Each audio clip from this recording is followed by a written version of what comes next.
Fa inna asdaqal hadits kitabullah wa ahsanal hadyi Muhammadin sallallahu alaihi wasallam.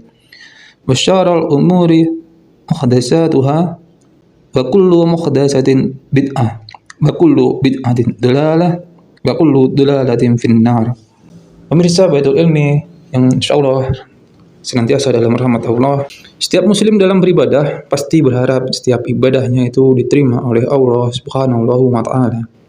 Namun perlu kita ingat bahwa suatu amalan atau ibadah yang kita kerjakan akan diterima Allah jika memenuhi dua syarat. Syarat diterimanya amalan itu yaitu adalah ikhlas dan ittiba, atau sesuai dengan tuntunan Rasulullah.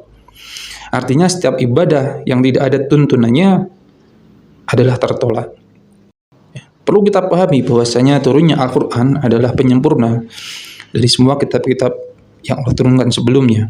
Dan Nabiullah Muhammad SAW adalah utusan terakhir yang Allah perintahkan untuk mengajarkan firman-firman Allah di dalam Al-Quran sebagai bentuk pedoman hidup manusia.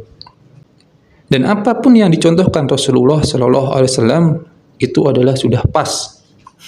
Tidak perlu lagi dikurangi, tidak perlu lagi ditambahkan. Sudah pas. Ya.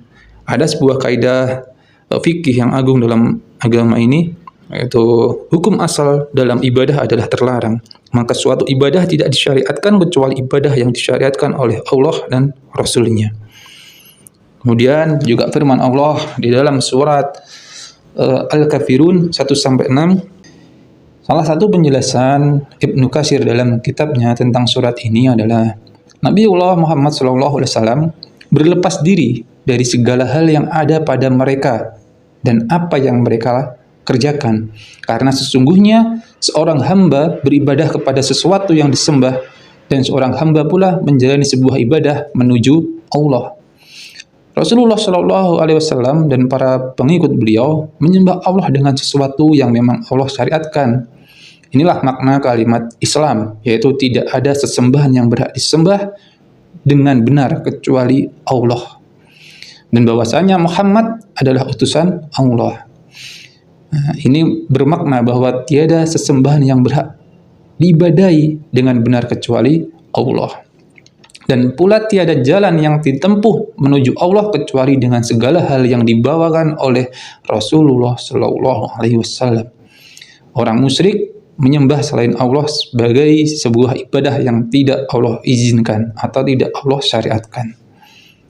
Mari kita sama-sama memperbaiki diri kita untuk tidak menjalankan aktivitas ibadah yang tidak ada contoh dari Rasulullah dan para sahabat.